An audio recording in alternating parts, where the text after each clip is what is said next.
haven't spoken here in about over a month, but the last time that I talked with you guys, we talked about the purpose of parables and how some people, they hear, but they don't hear. How Jesus teaches in such a way that kind of weeds out who's actually hearing, who's paying attention. So some people, they hear with their ears, but they don't hear with their hearts. We might work around with that. All right, tonight we're going to build on the stories of the last 3 weeks. We had Philip and we had Joey teach us some really awesome things. I'd like to build on those things, and we're going to continue in this midway. We're halfway through our series on the Gospel of Mark. So this word gospel, this euangelion, the good news announcement about Jesus the Messiah, the Son of God. Now let me tell you this. I love the hidden nuggets of the Bible. If you listen to anything I've ever said up here, I love just like going after those weird things that maybe we typically miss. I love that stuff. But if I'm being honest, a lot of the times I can be so caught up in trying to find those nuggets or trying to weed out, hey, what's really going on here, that I miss what's happening on the surface level of things. But in the same way, you can just be kind of content with what's on the surface, that you never dig in and find out what's driving this story, what's really going on here. Well, there's fewer stories that have more awesomeness and more nuggets packed into them than the two stories we're going to talk about tonight, which is the feeding of the 5,000 and then maybe the little slightly less impressive feeding of the 4,000. Now, Jesus, he's going to insist that there's more going on here than just people being fed. And the disciples, like each of us, they never see things quite like Jesus wishes they would. And so I was trying to think about just an analogy of how excited I am to teach this, because it's been like a long time where I'm just like anxious for this message. And I thought of like, if you ever go to the park and a guy's like playing fetch with his dog, but the dog's still on the leash, and you know how to get up on like their hind legs and they're just ready to go? That's how I feel. The leash has finally been set free and I can chase this ball. So I'm so excited to talk about what we're talking about tonight, because it's just fascinating. It hurts my brain. It's so impressive. The Bible is a really awesome book. All right, so finally the planets have aligned, and here we go. We're going to look at this whole chapter. We might read every single word. That might sound tedious, but I promise it's just necessary, because what happens is we're going to shift. For 8 weeks, we've been talking about these things, and it's been secret, secret, secret, and now the truth is going to be revealed. And so if you have a Bible, we're in Mark chapter 8. I think some of the verses, they're going to come up on the screen. We're going to read a good chunk here, but follow along. I'll try and read it with passion so that you won't get bored. All right, verse 1 says, "In those days, when again a great crowd had gathered and they had nothing to eat, Jesus called his disciples to him and said to them the very same thing he said for the 5,000. I have compassion on the crowd, because they have been with me now for 3 days and have nothing to eat." Same crowd from 3 days ago. "And some of them have come from far away." And his disciples answered him, "How can one feed these people with bread here in this desolate place?" And he asked them, "How many loaves do you have?" And they said, 7. And he directed the crowd to sit down on the ground, and he took the 7 loaves. Having given thanks, he broke them and gave them to his disciples to set before the people, and they set them before the crowd. And they had a few small fish, and having blessed them, he said that these also should be set before them. And they ate and were satisfied, and they took up the broken pieces that were left over, 7 baskets full. And there were about 4,000 people, and he sent them away now that they were filled. And immediately he got into the boat with his disciples, and he went to the district of Dalmanutha. The Pharisees came, and they began to argue with him, seeking from him a sign from heaven to test him. And he sighed deeply in his spirit and said, "Why does this generation seek a sign? Truly I say to you, no sign will be given to this generation." And he left them, got into the boat, and went to the other side. All right, this next portion here, that's where we're going to spend a good amount of time tonight. All right, it's titled "The Leaven of the Pharisees and Herod." Now they had forgotten to bring bread, and they had only 1 loaf with them in the boat. And he cautioned them, saying, "Watch out, beware of the leaven of the Pharisees and the leaven of Herod." And they began discussing with one another the fact that they had no bread. And Jesus, aware of this, said to them, "Why are you discussing the fact that you have no bread? Do you not yet perceive or understand? Are your hearts hardened? Having eyes, do you not see? And having ears, do you not hear? And do you not remember? When I broke the 5 loaves for the 5,000, how many baskets full of broken pieces did you take up?" And they said to him, 12. "And the 7 for the 4,000, how many baskets full of broken pieces did you take up?" And they said to him, 7. And Jesus said to them, "Do you not yet understand?" See, there's something that Jesus wants his disciples to see that is directly related to these two stories, the feeding of the 5,000 and the feeding of the 4,000. So let's talk the surface level, because sometimes we can miss that. Let's talk the surface level real quick, and then we're going to talk numbers. If there's one message that is in the story of Jesus feeding the 5,000, it's that God provides, and he provides in abundance. There were 12 baskets that were left over. If there's ever a moment in the Bible where you just want to sucker punch the disciples, it's right here in verse 4. And it says, "And his disciples answered him, 'How can one feed these people with bread here in this desolate place?'" How Jesus kept his cool in this situation, I do not know, because I would probably, this would be like, if this were like the one sin, you'd be like, this is what happens here. If this were me, I would have looked at the disciples and I would have said, like, "Are you kidding me? Do you not get it? I literally just did this." Like, how did the disciples, how do they not say, like, "I don't know, Jesus, how many, you said we have 7 loaves of bread and there's 4,000 people? Well, you did that thing with the 5 loaves of bread and there's less people, so you cool to do that again?" Like, no, they don't do that. They're clueless. "Jesus, I don't think we have enough." And it's like, it's really easy to get frustrated with the disciples and like, how are you not getting this? And yet, how often do we do this? God provides for us. It's exciting, it's impressive.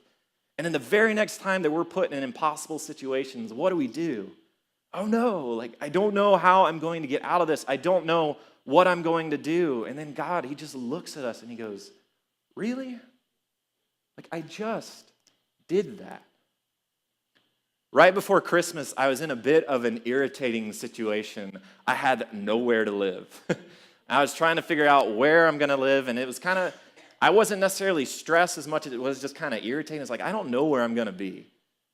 And then God, he just hooks me up. I found someone gave me a bed and breakfast that like people pay to go to. And it was the comfiest bed I have ever slept in. It was the nicest showers I've ever, they were 2 shower heads in this like marble shower. They had a giant TV in their room with a new sound bar. I watched way too many movies.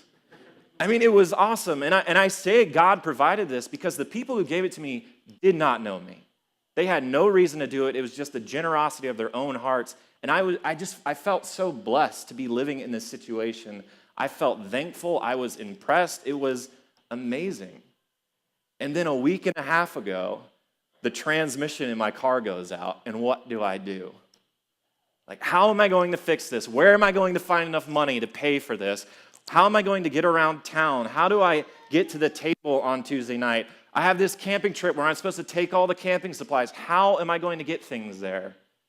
And God, he just went, "Devin, do you need to be reminded? Like, here's Grayson, here's Wade, here's Cameron, here's Danielle. Like, they'll help you get this stuff to the campsite. Hey, you can't get around town right now. You don't have a car. Here, a stranger that you've never met before is going to let you drive their Lincoln Continental around downtown Austin so that you can get around."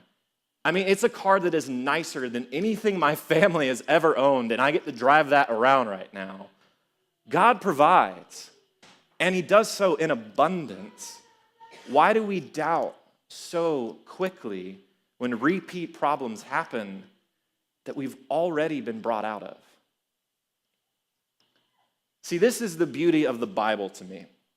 On the surface level, you can resonate so strongly with these people. On the surface of these stories, we can find a message of doubt and struggle that we all resonate with. See, that's the beauty of the surface level. And the beauty is not discredited by what's happening underneath all of this. In fact, what's happening underneath it informs and it brings greater beauty to the truth, and it answers questions that we all have. So we'll take that shift. That is a weird noise. So what is Jesus? We're taking a shift here. That's surface level. Let's get into these nuggets. What is it that Jesus questions about their understanding? What does he assert that they are missing? Here, I'm going to read it again. It's verse 16. And they began discussing with one another the fact that they had no bread. And Jesus, aware of this, said to them, "Why are you discussing the fact that you have no bread? Do you not yet perceive or understand? Are your hearts hardened?" He repeats something he said in the parable of the sower when he's explaining parables. "Having eyes, do you not see? And having ears, do you not hear? And do you not remember? When I broke the 5 loaves for the 5,000, how many baskets full of broken pieces did you take up?" And they said to him, 12. "And the 7 for the 4,000, how many baskets full of broken pieces did you take up?" And they said to him, 7. And he said to them, "Do you not yet understand?" He directs their attention to 2 things. When I broke the 5 loaves for the 5,000, how many baskets full of broken pieces did you take up? And the 7 for the 4,000, how many baskets full of broken pieces did you take up? Do you not yet understand? And so there's a link here between this and the mystery and the secret of Christ. The mystery that had been alluded to these past 8 chapters and hidden from people. Don't tell anyone. That secret, there's a link between that and the question that Jesus is asking here. So why is it significant that there were 12 baskets and 7 baskets? What in the world is going on here? I mean, does Jesus just want them to say, "Hey guys, I do cool things with bread. How are you not getting this?" Is he doing that, or is there something more happening here? Well, these 2 symbolic feeding stories, they point to many things. And in Judaism and in early Christianity, numbers have great significance. These numbers, they reveal the truth about names, about genealogies, which if anyone ever says, "Hey, there's 2 genealogy stories in the Bible," it has to do with numbers. It reveals truth about groups of people. Just like if you ever read Genesis 1, this creation poem that starts the whole Bible, count out how many times it says certain things. And just Google, when you get home, Google Numbers and Genesis 1 and 2. Your mind is going to hurt at the ways in which just new things come to life. And so numbers in Judaism and early Christianity, they bring things to life. In the Bible, numbers bring things to life. I'm going to give you one of my absolute favorite examples from the New Testament. First time I heard it, my jaw, if literally was possible, hit the floor. And so to get kind of at this point, we're going to take a quick quiz. And so I'm going to ask y'all questions and you're going to answer. What can you tell me about the Genesis creation poem? How many days are discussed? Easy question. 7. That's right. And where does this story begin? Genesis 1 and 2, they take place where? In a garden. Absolutely. Bible nerds, it's so great. Let's get nerdier. When you read the Gospel of John, who can tell me what Jesus' first miracle is? Water into wine. Jesus turns water. We know that because I think we have it in verse 2:11.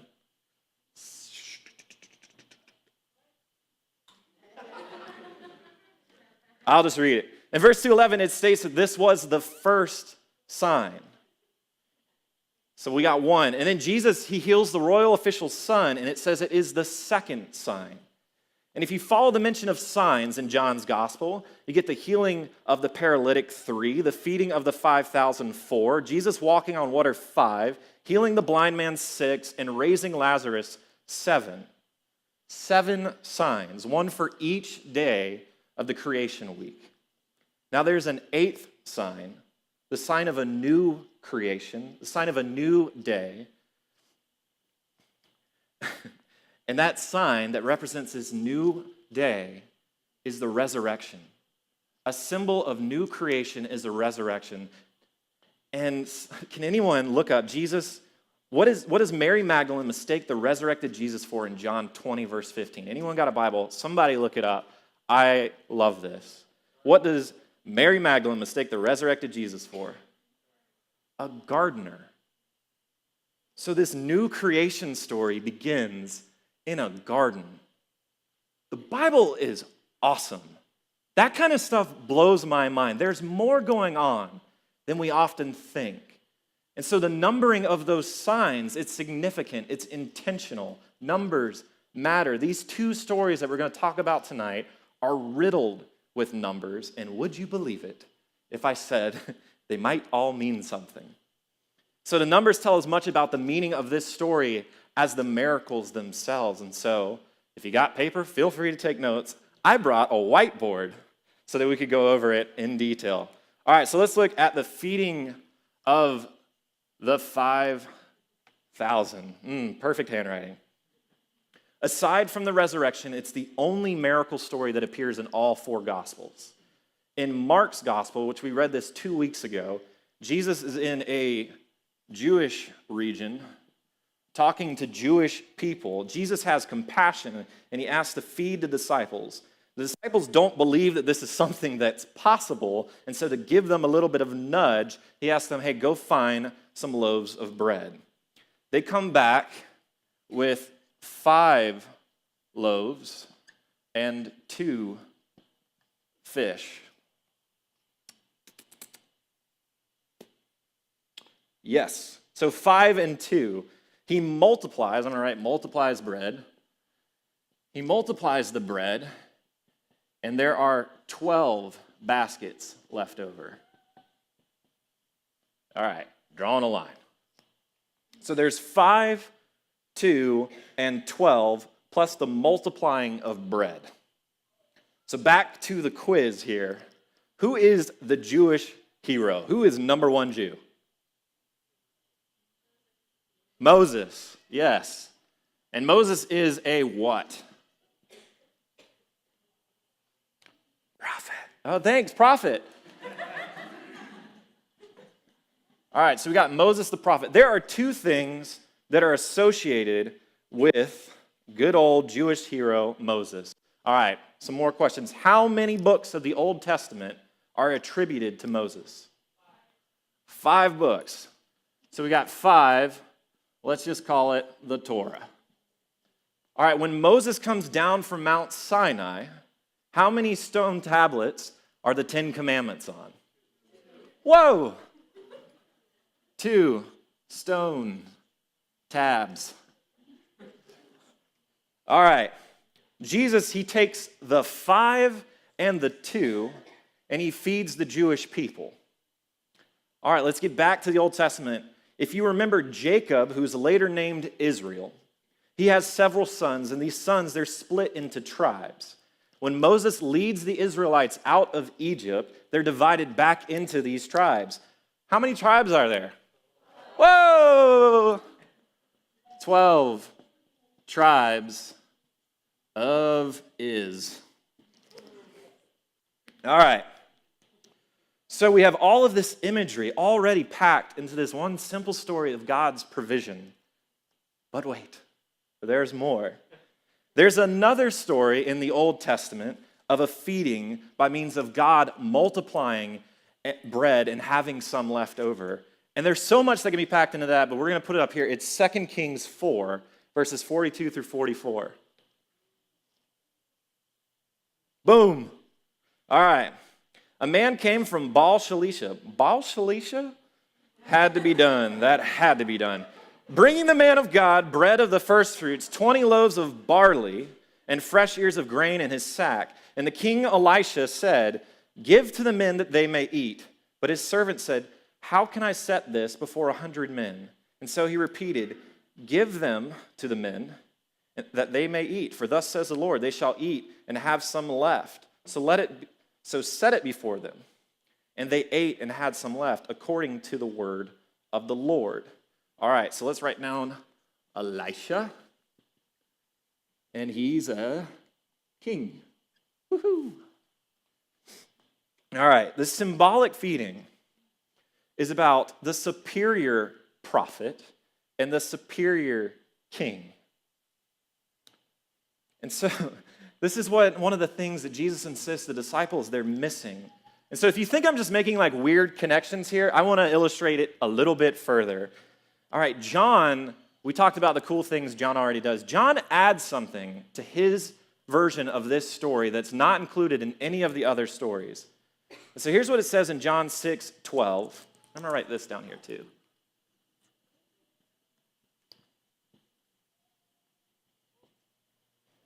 All right, he says, John 6:12, gather up the leftover fragments that nothing may be lost. And so they gathered them up, filled 12 baskets with the fragments from the 5 barley loaves. The other ones don't make that point. Left by those who had eaten. And this is what John adds to his gospel. This part is not written in Matthew, Mark, or Luke's version of this story. John wants you to see this nugget here. Here's what he writes. When the people saw the sign, number 4, that he had done, they said, this is indeed the prophet, the Moses who has come into the world. Perceiving then that they were about to come and take him by force to make him king, make him Elisha, Jesus withdrew again to the mountain by himself. Jesus is the prophet. Jesus is the king. He's the one who gathers the scattered, broken pieces and brings them back. There's an identity here that's being alluded to, but we'll get to that in a second. All right, Mark 8, the feeding of the 4,000. And here he's in a Gentile region. All right, how many loaves do you have? 7, they replied. And how many basketfuls were left over? 7 basketfuls. Boom. So for the 5,000, Jesus is in the Jewish region, and there is symbolism of building back the 12 tribes. Well, here Jesus is in Gentile country, and it's one reason the disciples, they're confused that Jesus would be willing to feed these people in this desolate place. Jesus and the disciples, they're in Decapolis, which is a pagan and a Greek region. All right, when the Israelites are led out of Egypt into the promised land, they find out, hey, guess what? There's some people who are already there. In Deuteronomy 7:1, it says that God would drive out 7 nations that are larger and stronger than Israel. Jesus here in that region of those nations that were wiped out, he acknowledges and he symbolically restores these 7 nations. And so these 12 basketfuls represented Israel, and the 7 basketfuls represented the Gentiles. Why are you discussing the fact that you have no bread? Do you not yet perceive or understand? Are your hearts hardened? Having eyes, do you not see? And having ears, do you not hear? And do you not remember when I broke the 5 loaves for the 5,000? How many baskets full of broken pieces did you take up? And they said to him, 12. And the 7 for the 4,000, how many baskets full of broken pieces did you take up? And they said to him, 7. And he said to them, do you not yet understand? So friends, do you not yet understand? Well, maybe not, because this story is still unfolding. Jesus heals a blind man. All right, here's what it says in verse 22, if we're following along. And they came to Bethsaida. They're back where this happened. And some people brought to him a blind man and begged him to touch him. And he took the blind man by the hand and he led him out of the village. And when he had spit on his eyes, gross, and laid his hands on him, he asked him, do you see anything? And he looked up and said, I see people, but they look like trees walking. Then Jesus laid his hands on his eyes again, and he opened his eyes. His sight was restored, and he saw everything clearly. And he sent him to his home, saying, do not even enter the village. My immediate question in this story is, why does Jesus heal the man twice? Like, did he mess up the first time? Why does it take 2 turns to get this right? Or does this too illustrate a greater point? And so this double healing comes after a double feeding story. Jesus has criticized the blindness of the disciples Do you still not see or understand? That's what he asked his disciples. He follows this question by pulling aside a blind man in front of them. He spits on the man's eyes and he asked him in front of the disciples, do you see anything? But notice what he says. He says, I can see people, but they look like trees. Like the disciples, this man sees, but he doesn't fully see. He can see, but he cannot see. He mirrors back to the disciples their failure to understand the scope of Jesus' ministry and the true nature of his kingdom. The disciples now back where the 5,000 were fed, they meet a blind man whom Jesus uses to illustrate their own spiritual blindness. See, they witnessed the miracles, but they didn't understand their meaning. In chapter 4, Jesus uses parables and he addresses the disciples' need to actually hear. Well, here Jesus uses this blind man to illustrate to the disciples that they actually need to see. Disciples needed the healing touch of Jesus to see the true nature of his ministry to the 12 and to the 7, to the Jew and to the Gentile. And here's the shift. Finally, for 8 weeks, we've been working for this moment with Jesus and the disciples. And so let's do a quick just recap of some of the things that we've talked about. Jesus is the Son of God. Jesus is the Lord of the law. Jesus is family. Jesus is king. Jesus is healer. Jesus is prophet. Jesus is I am. And now the disciples, they get to solve the puzzle. They get to reveal the mystery. So verse 27, and Jesus went on with his disciples to the villages of Caesarea Philippi, which was this merged society of Jew and Gentile. It was the location of the gates of Hades and the god Pan, who was the giver of revelation. And I'm going to stop before I get way too into that. On the way, he asked his disciples, who do people say that I am? And the disciples answered, well, people say that you're John the Baptist. And others, they say Elijah, and others, one of the prophets. And he asked them, but who do you say that I am? Peter answered him, you are the Christ. And Jesus strictly charged them to tell no one about him. Peter answers, you are the anointed one. You are the Savior. You are the Messiah. In the heart of the Roman Empire, in this pagan city, Jesus reveals to his disciples the meaning of the 12, the meaning of the 7. I am the restorer of the 12 tribes of Israel and the nations of the Gentiles. I am the prophet. I am the king. I am, the unity of all things, the one who reconciles broken pieces back to himself. This mystery is now revealed. I warn you, do not tell anyone. Jesus heals their blindness.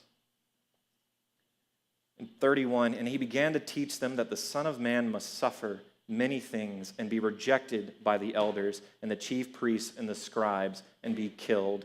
And after 3 days, he'll rise again. And he didn't say this in parables. He didn't say this in allegory. He said this plainly.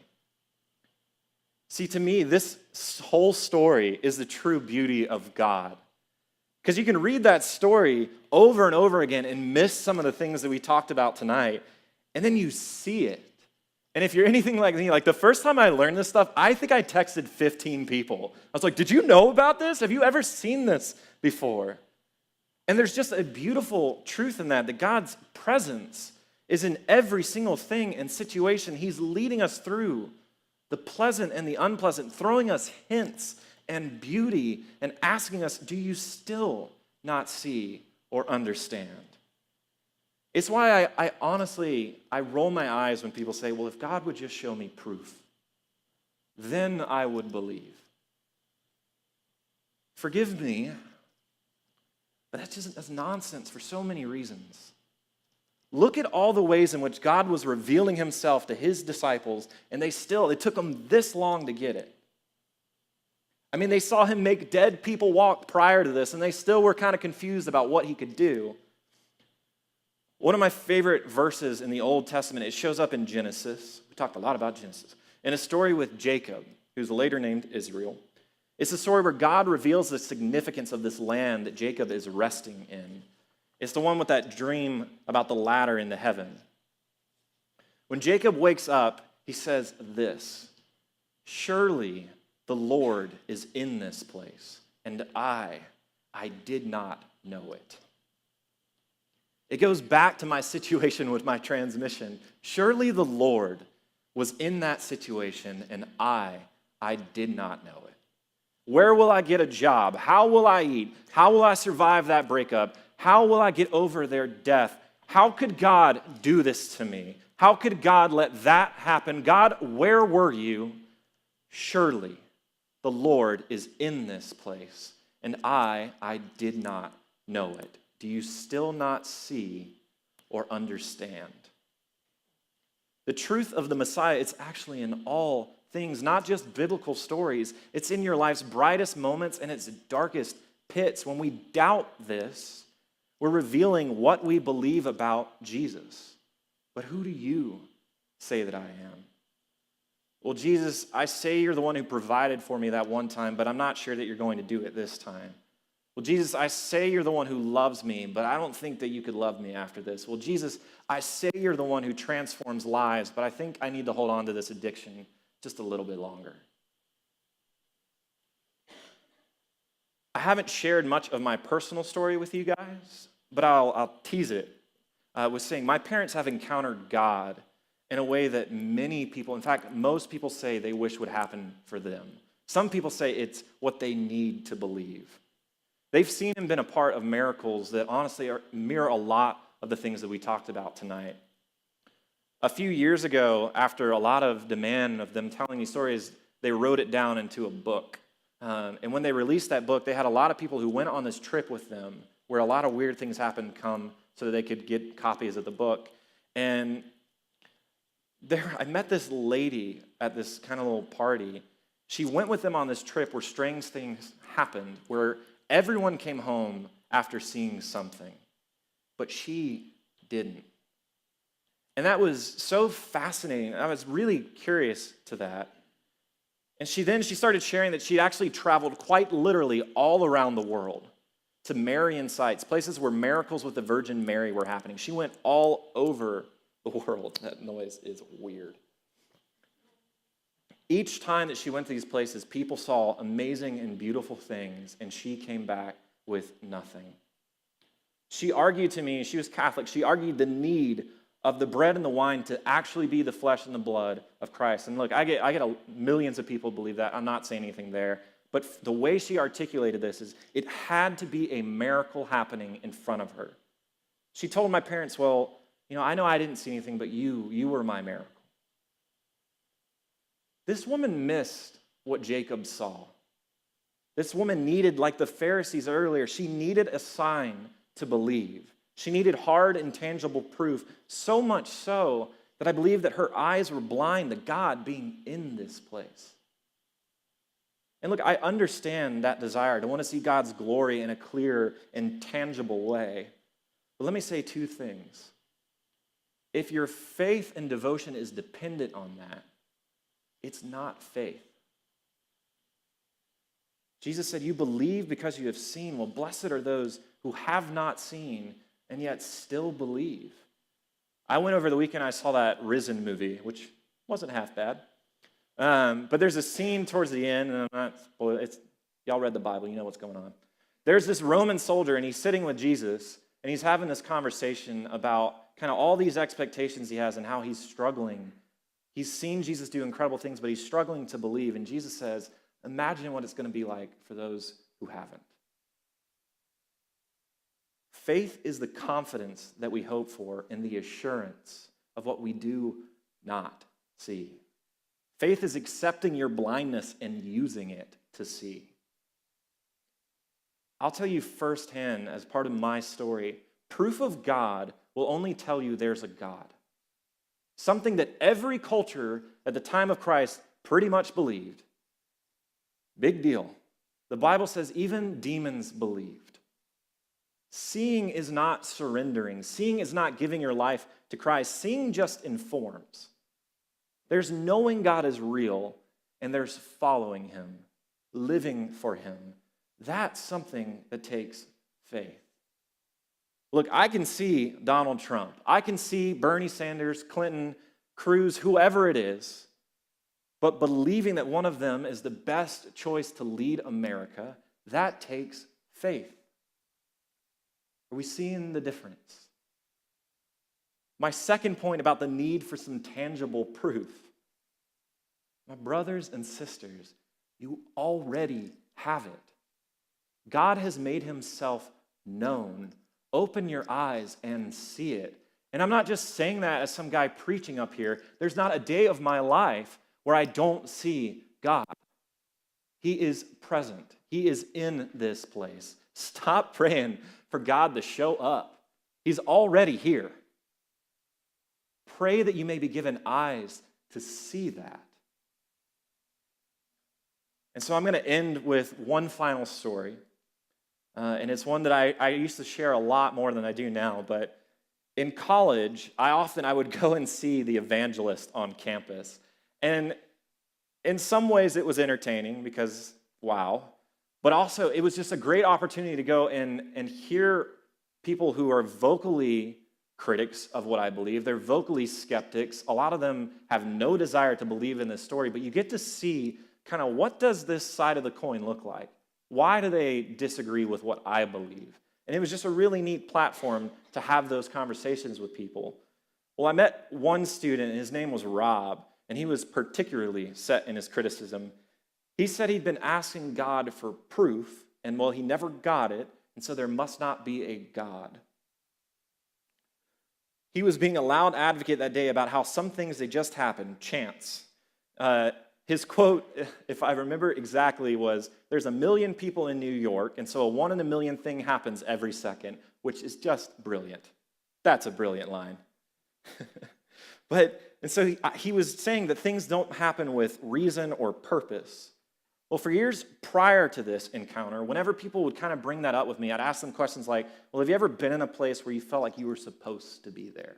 Those kinds of questions, like that was supposed to happen. Because that kind of opens the door, right? It's like, well, if you're able to believe that, then maybe we can start planting some seeds here. But I would always respond to that kind of criticism or skepticism with this story. When I was in high school, I lived in the same town for 14 years. My freshman year of high school, I moved to South Florida to a city that I just hated. I hated it there. The only good thing I had going was my rowing team. It's the only place in this whole city where I felt like I belonged. Well, I went to practice one morning to find out that my coach the previous night was killed in a car accident. And it's like this one good thing I had going for me was polluted and darkened by this event. Shortly after that, I moved back to Tallahassee. I only lived in this place for a year and a half. And when I got home and back to kind of my way of life, what I had been longing for, I would talk to my parents about like what a waste of time that whole experience was, aside from like a few friends. I used to tell them like nothing good came from us moving to that city. And my parents would agree with me. They thought it was wasted time too.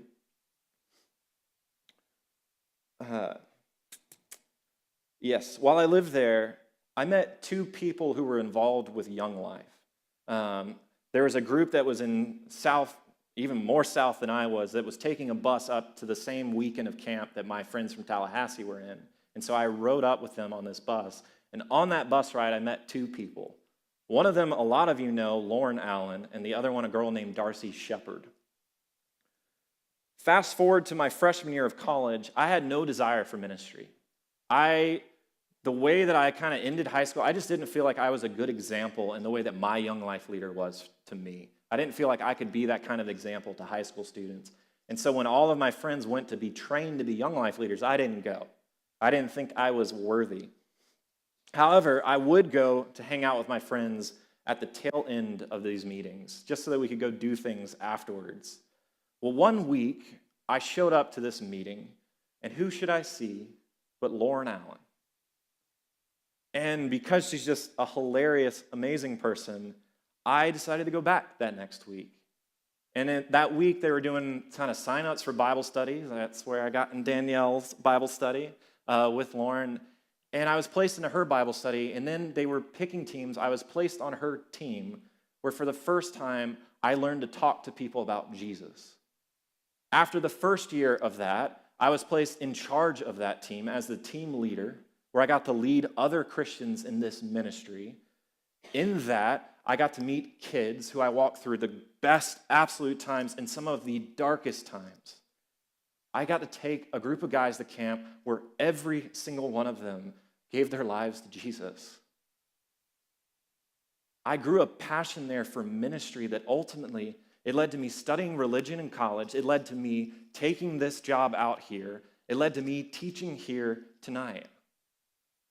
What I told Rob was this: I used to say that nothing good came from moving to South Florida.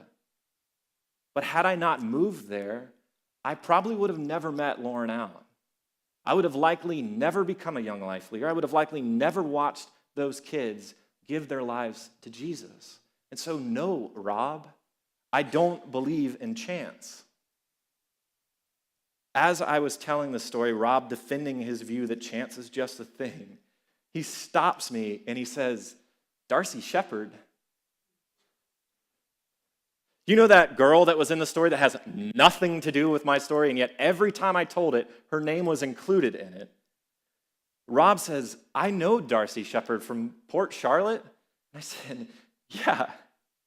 And I looked at him and I go, I can leave right now, man. It's like, you're telling me this stuff doesn't happen, and it happens in the very conversation you're telling me it doesn't happen. And he laughed and he said, that's weird. I'll admit, that's a weird thing. Maybe God is in this place and you are unaware of it. May your eyes be open to see what Jacob saw, that God is in this place even when it doesn't seem like it. May your eyes be open to what Peter saw, that Jesus is your Savior and that he restores the broken things. Do you see yet? Do you understand? May you not see with blurry eyes, but see the beauty of Jesus, his presence, his provision in all things. Because who do the angels say that Jesus is? He's Emmanuel. He's God in this place. He's God with us.